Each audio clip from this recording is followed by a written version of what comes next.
Last summer, my company built the CRT TV installation for a Nike basketball tournament, and I'm going to explain to you guys exactly how I was able to have that opportunity. But in order for me to do that, I need to go all the way back.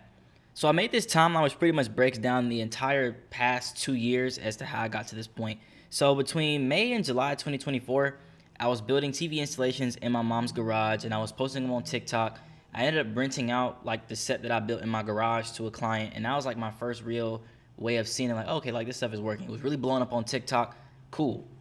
Around this time, my little sister thought that it would be a good idea for her to move out of the house. Now, it had never occurred to me personally that I could move out of the house, but seeing her just being willing to take that chance on herself allowed me to want to do the same thing. So I moved out of the house and I got my first studio. This was around August that I got out the house and got the studio. So September 2024, I got my very first job. I've been an entrepreneur my entire life. I've never had a job before, ever. I got a job at the Fourth Hotel across the street from my studio, and I stayed down.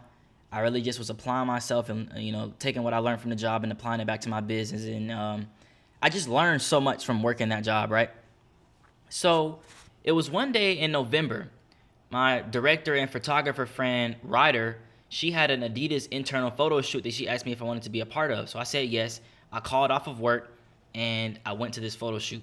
Now, mind you, I didn't have any real expectations from this photo shoot. I just went because I think it was like I got to be paid for it. It was for Adidas, and I didn't want to go to work anyway. So I called off work. I met this guy, I met this director there named Kari. He's a great guy. I met this cool guy named Kari. He's a director in DP. We exchanged social medias. Cool. Nothing really came from it. We stayed in contact, but I didn't really think that anything was gonna come from that. I go to the Adidas photo shoot with my friend Ryder. I meet this guy named Kari. He's a great filmmaker in DP. We exchanged social medias, and that was just the end of it for the time being. We stayed in contact, but that was just it. So, between December 2024 and between December 2024 and May 2025, I really was like focusing on my TV installations. I was posting every single day. I was really refining my craft. I was studying. I was just really getting good. Like, I literally, if I wasn't at work, I was here in the studio working on my business, working on my TV installations, really perfecting my craft as a filmmaker and my editing and my storytelling. I was just really, every single day, I was locked in doing this stuff. Now, it was around this time that I built, now it was around April 2025 that I was like, you know what? I got this idea. I want to build a TV installation in the middle of a skate park. So, okay, cool. I brought together all of my friends. I brought together my friend Connor from Motion Man Originals. I brought together my friend Hannah, who also does TVs. Some of my model friends. I really brought all of my friends to help me with this project. Build the TV installation in the skate park. So, after I did this project, I'm like, all right, bro, like my ideas are starting to get really big now, and it's kind of hard being able to balance going to work while still doing my creative stuff at the same time. And I reached a point where I'm like, all right, I'm gonna have to quit. I'm gonna have to leave my job and pursue something else.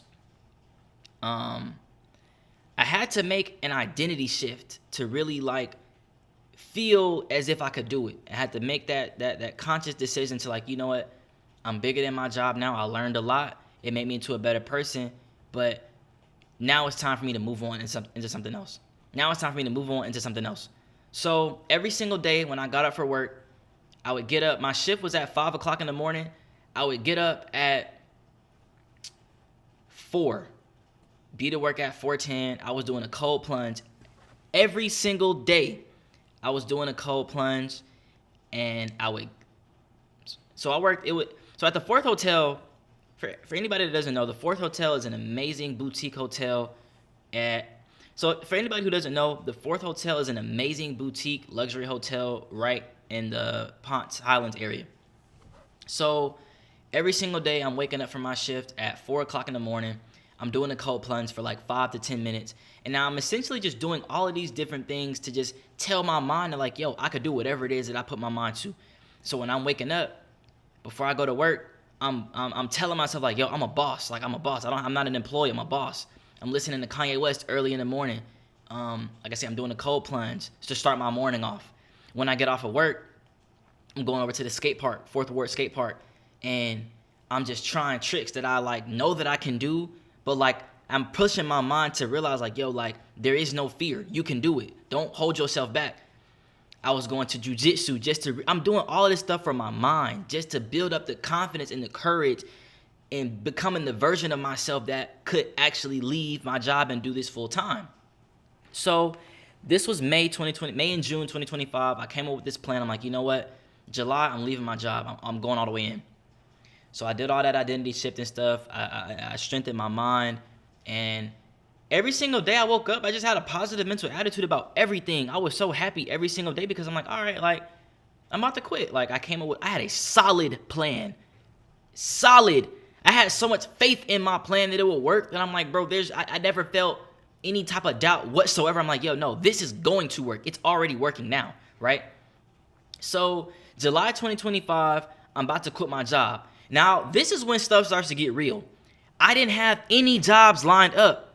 I had no jobs whatsoever lined up, right? But I had so much faith and confidence in my actions that I'm like, yo, something's going to work. Something is going to work. There's no doubt about that. I knew it. I felt it. I became that version of me. Like, I just had to align myself with that, right? So around this time, a week before I quit, I promised to God, I get a text from Kari that I had met months earlier. And he was like, yo, I got a homegirl who wants, she was like, I got a text from my bro Kari that I met months earlier. Remember, he knew somebody who was in charge of a set design for a company that was contracted by Nike, or Nike and this other company, to do an interactive brand activation for this basketball tournament. They wanted her to do a TV installation. So she's asking her friend Kari, like, hey, do you know anybody in Atlanta that can do TVs? Kari knew me from going to that shoot with Ryder, right? So it's like, all this happened within like the span of a week. So mind you, I'm about to quit my job. I didn't have any jobs lined up, but I had so much faith that it was going to work, right? I didn't care what the circumstances were. I was about to quit. It did not matter. I knew it was going to work. Kari hit me like, yo, bro, I got this opportunity, TV installation for this basketball tournament. I'm going to connect you with my homegirl. And it's just so funny now thinking about it that, like, it was so much stuff that had to have been going on behind the scenes that I obviously didn't know about. But all I needed to do was just align myself with being able to take that risk and make myself available to all of these opportunities. But, like, I was prepared. There had not been a day after I met him that I was not posting my work. Every single day I was posting these TV stuff. Every single day I was posting my TV stuff. I was really improving my craft. Everybody seen it. People knew who I was based off what I was putting out. And preparedness just met opportunity. I had became this version of myself that was able to take on that job and had the confidence and the courage to leave. And it's just interesting how the stars align. So now I want to take this time to really focus on the lessons and everything that had led me to where I'm at. So now I want to take this time to focus on the main lessons between summer 2024 and summer 2025. So that year of a span, I want to talk about the most important lessons. Also, I'm going to put a timeline up on the screen so everybody can just like see visually what it is that I'm talking about. So the lesson number 1, I took a risk and stepped out of my comfort zone and moved out of my mom's house to get a new studio, and then I got a job. I said again, I have been an entrepreneur my entire life. Getting a job to me was like, what am I doing? At first, I was like, yo, is my business failing? Is it a step in the wrong direction? What's going on? I'm not used to this. But I did it anyway. I applied myself. I stuck with it. And I did not quit. I never quit, right? And seeing my little sister take that chance on herself subconsciously told me, like, okay, if I see her do that, I could do it too. So there's a lesson in, so there's real value in like seeing people in close proximity to you just trying something. It don't matter if it worked or not, but just seeing somebody wanting better for themselves is naturally gonna make you want better for yourself. So shout out to my little sister Zodi. She has a studio called Day Studios. She makes flags. She does designing. She does sewing. She does a lot of cool stuff. Seeing her take that chance on herself gave me the confidence and the courage to do this for myself. So that's lesson number 1. Lesson number 2, and this is arguably one of the biggest and most important lessons. Although I did not want to go to work, I applied myself, and I realized I'm like, yo, I'm here for a reason. This job, it's something about this job that was special. And even when I didn't want to get up, I still went to work and I still applied myself. It's a hospitality job, so I learned how to communicate. I learned how to carry myself. I learned how business worked. First-hand experience, learned how certain things worked. And now I took all of the principles that I learned from that job and I applied it to my business right now. So I'm forever grateful for the Fourth Hotel and everybody who, played a role in just everybody who I met at that job. The members were amazing. Everybody who just believed in me. It was so many people that I met at that hotel that heard me speak and just genuinely believed in my vision. And I'm just so grateful that I applied myself and I'm so grateful that I applied myself, and I always told myself like, yo, you here for a reason, bro. I was reading books in the morning while I was at work. I was strengthening my mind. I got comfortable being uncomfortable, right? I applied myself. That is a very important aspect. Making sense of why I'm at work and not thinking that like I'm just here for no reason. My business failed, so I'm just at a job. I never thought that. I never led with that thought, right? Lesson number 3. I knew when it was time to leave. Once I started putting out bigger and better ideas, I was like, okay, Zion, it might be time for you to go ahead and leave this job. Now, leaving the only stable source of income that I had for most people would have been like, yo, bro, like that's kind of crazy, right? Wrong. I knew that I was bigger than working the job. Now, I came there. I learned what I needed to learn. That maturity period came. I'm like, all right, I got to go all in on this now. I can't keep playing it small. I can't be halfway doing it. I got to go all in. There's no more half measures. I got to go all the way. I disciplined my mind to think that I could do it. And because I thought that I could do it, all my actions reflected that. Even though I didn't have any concrete jobs lined up, I just knew that by having a solid plan and having faith behind my actions, I could do it. Right? Cool. Around this time that I made the identity shift, I started really asking myself, what do I want Forever Almighty to be? First, it was a clothing brand. Then I started making furniture. Then I was making magazines. I'm like, all right, I'm starting to do too much stuff now for this to only be considered a clothing brand. This has to be something bigger than that. That's when I was like, you know what? I got a physical space now where I was doing my TV installations. I was renting the studio out. This is going to be my creative studio. So Forever Almighty essentially went from being a clothing brand to a full-fledged creative studio. So that's number 3. Once I realized that it was time for me to leave, I set forth plans. I made the time perfect, and I left. I didn't overthink it.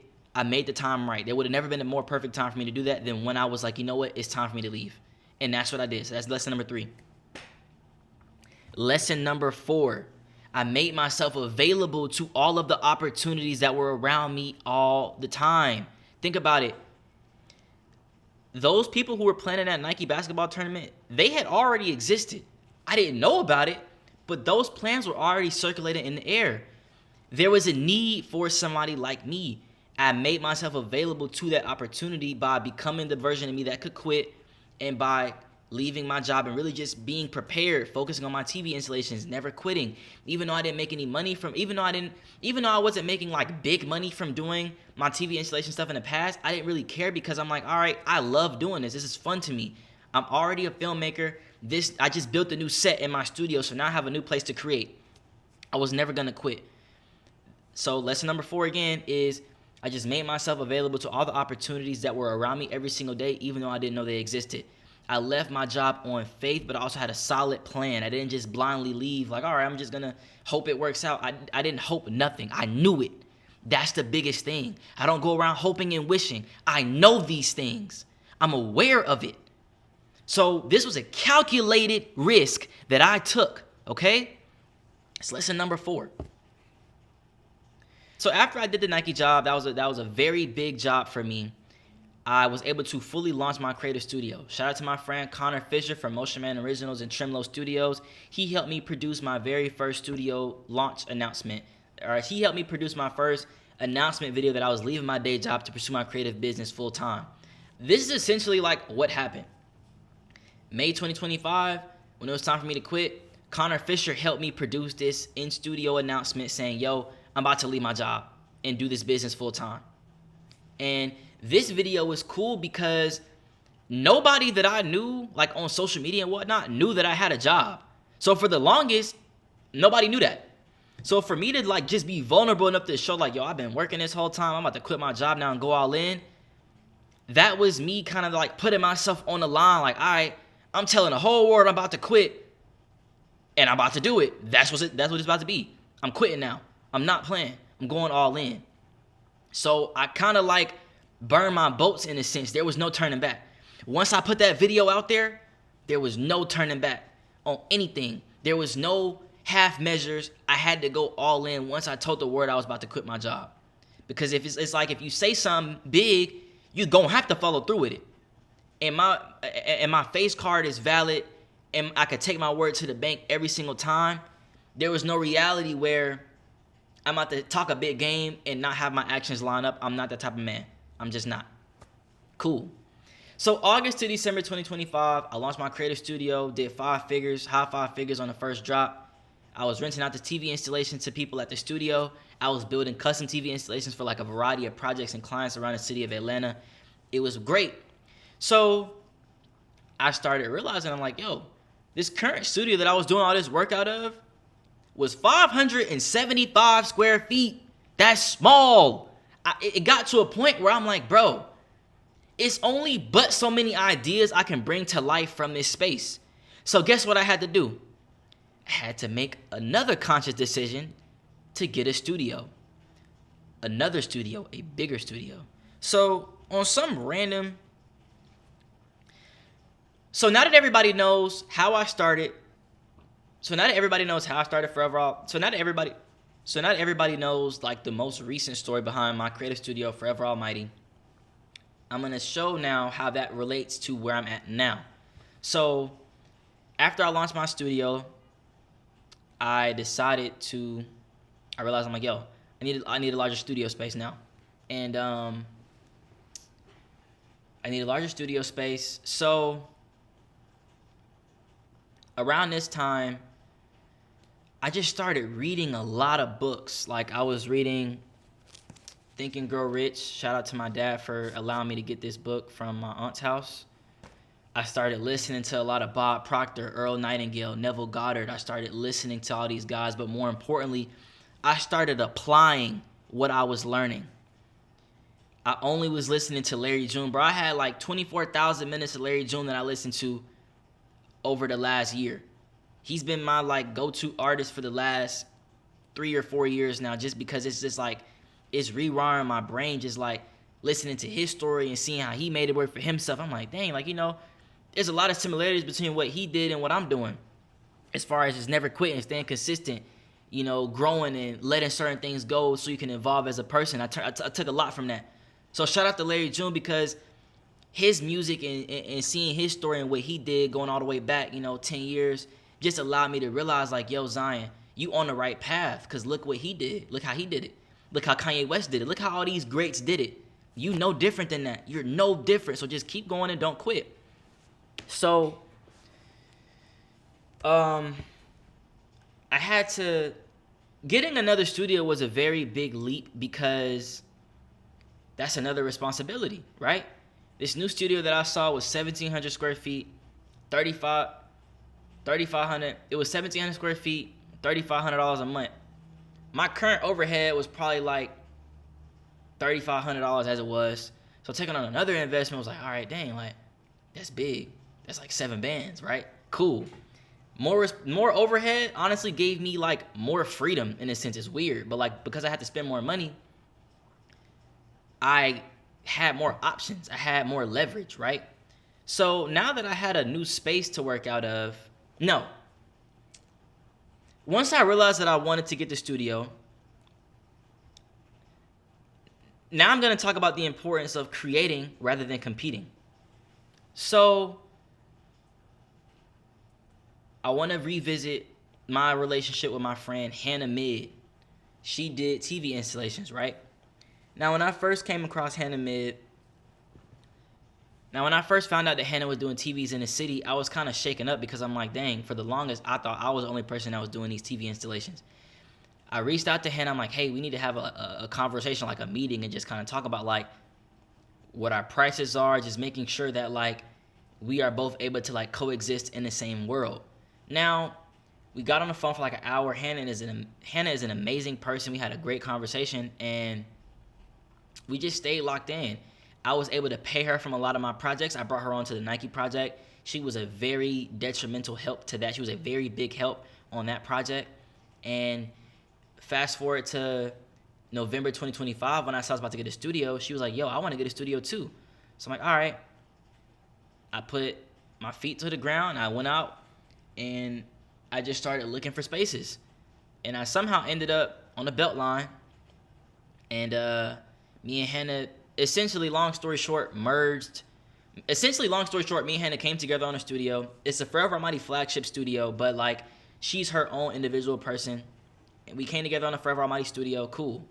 And this is the importance of creating rather than competing. If I would have saw Hannah as competition because she also did TV installations, I would not have had this studio because she helped me get it. It's a team effort, right?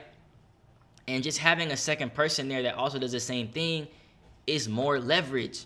So now it's like rather than competing with each other, fighting for like different clientele, we can just work under the same roof because we both do the same thing. Now we can merge our ideas, we can merge our equipment, we can just put everything together. So now anybody that wants to do TV installations, they're coming to us rather than, oh, somebody's coming to me or somebody's just coming to her individually. No, we're under one studio.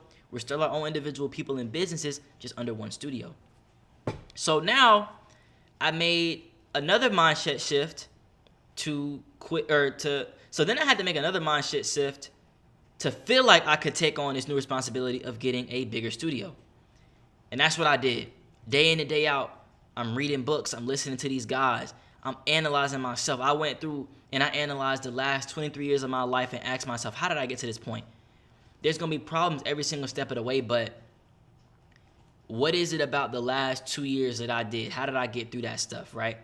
And I just told myself, I'm like, Zion, it's going to be problems every single step of the way, but every single step of the way, look at how you've gotten through it. You've gotten through every single problem you've ever had, bro.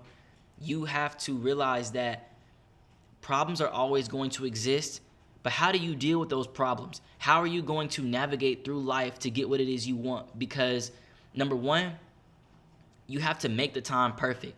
And number two, problems are always going to exist. So how do you deal with that?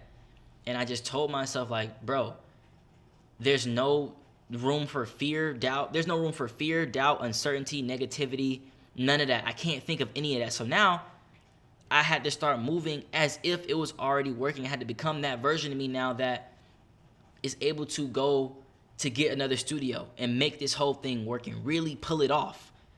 I had to believe it, I had to feel it, I had to know it. And reflecting on these past 2 years gave me the confidence and the courage to realize, like, all right, you know what, Zion? This is exactly what you're going to do. You know you're capable of doing it. You got this in the bag, bro. Think about it. 2024, I quit. 2024, think about it. 2024, I left my home. 2024, I left my mom's house to get my first studio, and I got a job. I made an identity shift. I did that. 2020. So just looking at the facts, 2024, I left home and I got a job. So just looking at the facts, 2024, I quit my. So looking at the facts, summer 2024, I was building TV installations in my garage at my mom's house, and I moved out to get a studio, and I got a job to fund this studio, right? Cool. 10 months later, I kept bringing bigger and better ideas to reality, and I was like, you know what? It's time for me to quit. I'm about to launch my studio full time and really go all in. I made an identity shift. I became the version of me that could do that, and I got a Nike job after that, right? So it's like 6 months later. Now that I'm here, it's December that I'm getting this plan, or it's November that I'm getting a plan to launch, to get another studio. January 2026, I have the studio now. I knew it was gonna work. I knew that. And I just realized, I'm like, yo, like, you've done this before in the past. Every single time I've set my mind to a goal, no matter how big or how small it was, I got it done. Every single time. There's never been a time where I ain't did it. And I set my goal so ridiculously high this year that I had to get the courage from somewhere. I'm like, yo, you want to do all this stuff? Okay, let's see what you've done in the past. And once I realized what I did in the past, I'm like, yo, bro, you got this. Everything I did leading up to this moment was training for this moment now. And in me just being open with documenting my story and just sharing exactly what it is I'm doing, I'm really able to communicate with the people and like-minded people who are on a similar path. I'm not scared to talk about what it is that I'm doing because I don't believe in failure. I had to rewrite my definition of success and just understand that, like, can't nobody determine what success or failure is for me. As long as I'm out working and feeling good while I'm doing it, I'll always be successful. And when I tell y'all, I used to sit in the car for hours just talking to myself and thinking about my life and just making sense of every single thing I've ever done. It gave me the confidence, the faith, and the answers. I analyzed the data that, like, yo, you've done this. You can do this. You are that guy. You are him. And just looking at my track record of ideas I brought to reality and goals I've accomplished was like, yo, everything it is that you got written down, you can do it. You know that. So that's essentially like the bulk of how I got here today with my creative studio, Forever Almighty. There's so much other like little stuff that like went into play with me getting into this position, but the biggest thing is just my mind got me here. My mind and God got me here. Sure, I had a great product, but only because I realized that I was sitting in my own acres of diamonds.